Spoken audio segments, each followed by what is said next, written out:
Welcome back for another video. Who are the top all-time managers buying and selling this week? What's the updated experts team? Lots of changes to the team ahead of Gameweek 22. Let's go through it all. Jimmy McDonald has unlocked another achievement, the smallest green arrow in FPL history. He's still top of the experts league after getting 58 points, and that took him from 253rd in the world to 252nd in the world. The elusive one-rank green arrow. That's never happened in the history of this series, and it is still technically a green.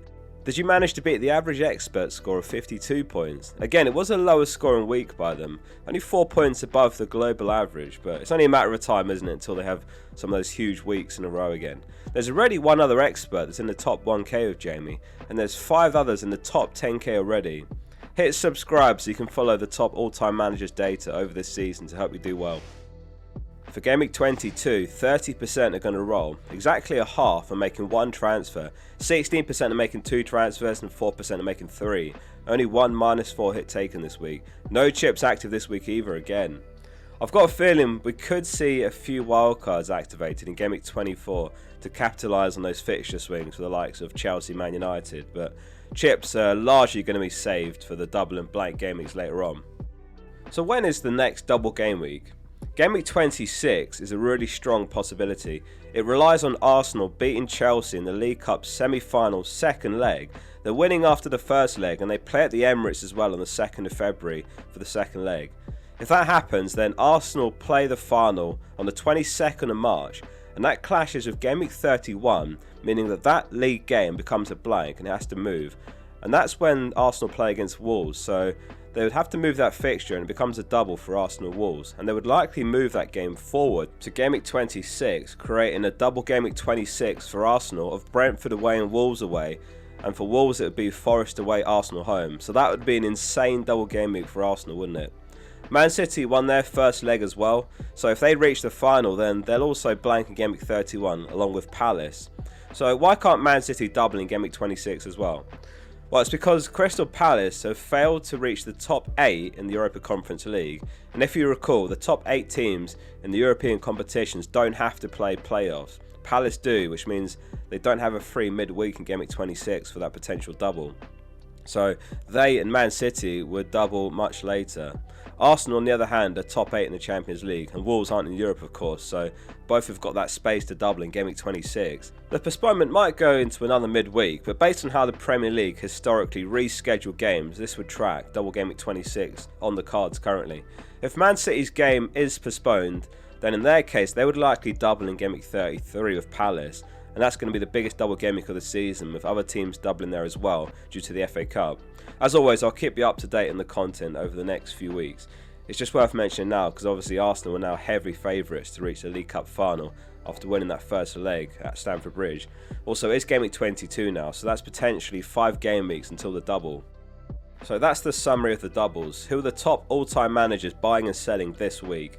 As expected, the number 1 most sold is Cunha, 49% getting rid of the Man United mid, and their number 1 choice for replacement is Enzo with 23% buy him. So it's actually only about half of those selling Cunha are going to Enzo. Other standouts here are Tavernier 11%, Rice and Rogers 10%, Bruno 6%. Who's got the best data of all the potential Cunha replacements? I've put the main ones in a table here, which is sorted by expected goal involvement, but there's plenty of other useful stats here, like big chances created, shots taken, etc. And Bruno is number 1 for XGI with 12.12 expected goal involvement. Enzo is number 1 for non-pen XGI with 10.89. Sharda is number 1 for XGI of the last 6 game weeks, so he's the most in form. I've actually included Semenyo here, but he's kind of high risk, high reward. Like, he has started his Man City career extremely well, scoring in both his first 2 games. Got Gakpo and Verts here as well because they've got Burnley home, so they look really good as short-term replacements. Perhaps you just keep them for Burnley home, Bournemouth away, then sell. Bruno G's numbers aren't quite as impressive, but his finishing has been elite. He's got 8 goals from 3.9 expected goals, and he's on 3 double-digit returns on the bounce, so he has to be in there.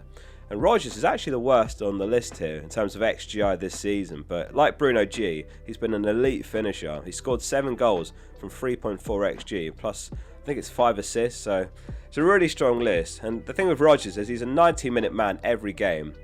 He's got 11 goal involvements over his last 15 games. His underlying numbers are improving, as are his fixtures. Let us know in the comments which way you're pivoting if you're selling Cunha this week. The data table I've made here is from the Scout members area. Link below to become a member and get 50% off. Of course, holding on to Cunha isn't the end of the world either if you've got other priorities in your team. It's Man City home, who are missing a few centre-backs, few defenders. Then it's Arsenal away, of course, so not an easy game. Man City could be a tough one as well. So that's the theory in selling, but as I say, if you've got other priorities, it's not that bad to keep hold of Cunha. Obviously, you all know how FPL works as well. This would be the week where Cunha ends up with 1 goal, 1 assist, something like that. Keane is the second most sold this week, following that red card and 3-match suspension last game week.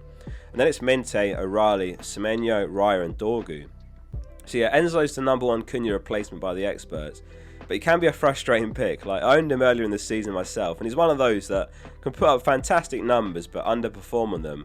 Whereas, you know, you've got players like Bruno G and Rodgers are sort of the opposite. The numbers aren't nearly as good, but they overperform in terms of underlying data.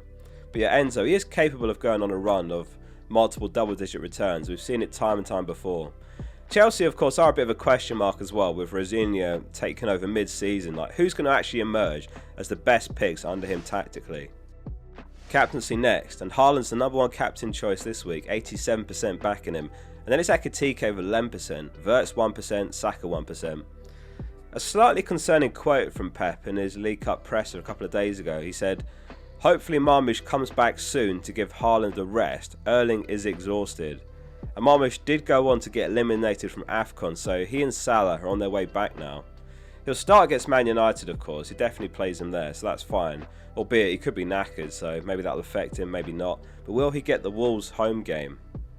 Ekitike is the big differential for sure. He was back in the FA Cup squad for Liverpool after missing that game against Arsenal last game week, and he got 1 goal, 1 assist off the bench.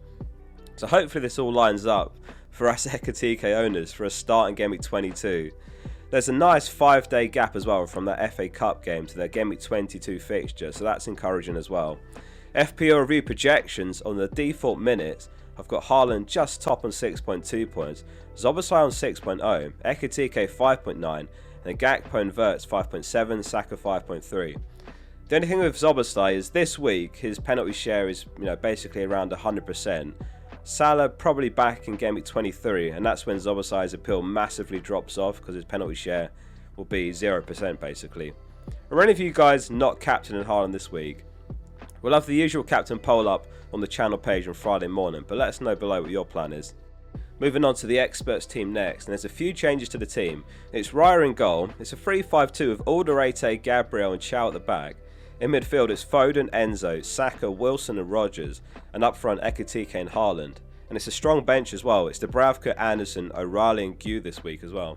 How many players have you got from the template team? There is no strong template right now, really, is there? Like, you might remember early in the season when there was a really strong experts template, and we were kind of saying how the template does ebb and flow over the season, and right now it does feel like it's in transition for sure.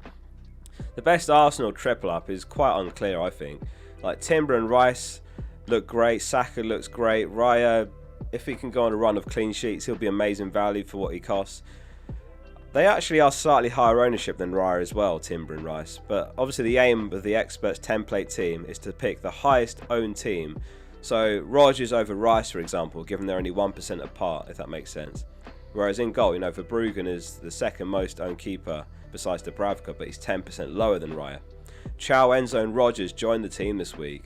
And again, just on the template shifting, Cunha is actually a few percent higher owned than Enzo, but to keep the team within budget, Enzo's in. So roughly 1 in 3 experts will still own Cunha for Game Week 22.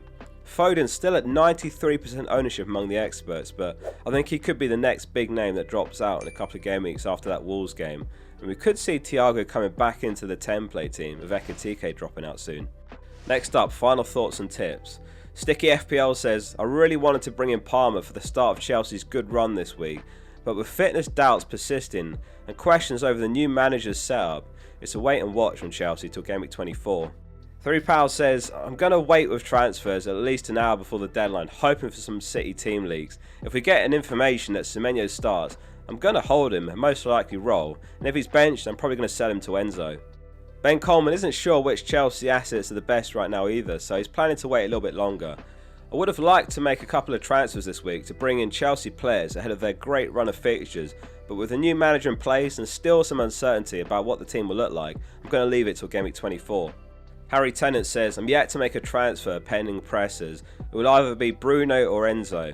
Bruno I'm sure I want longer term, but I want to make sure I get the right Chelsea pick at the price point for that small period, so slight hesitation as I want to see a couple more Chelsea's game with a full strength 11.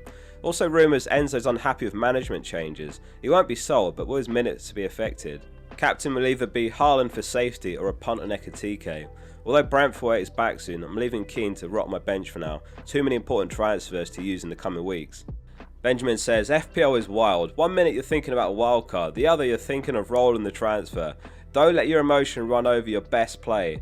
Rather play your game as it suits you, your team, and try to enjoy. Roll with the punches. Most of us will have bad game weeks, and it's more about how you deal with those bad ones rather than the good ones. Good luck.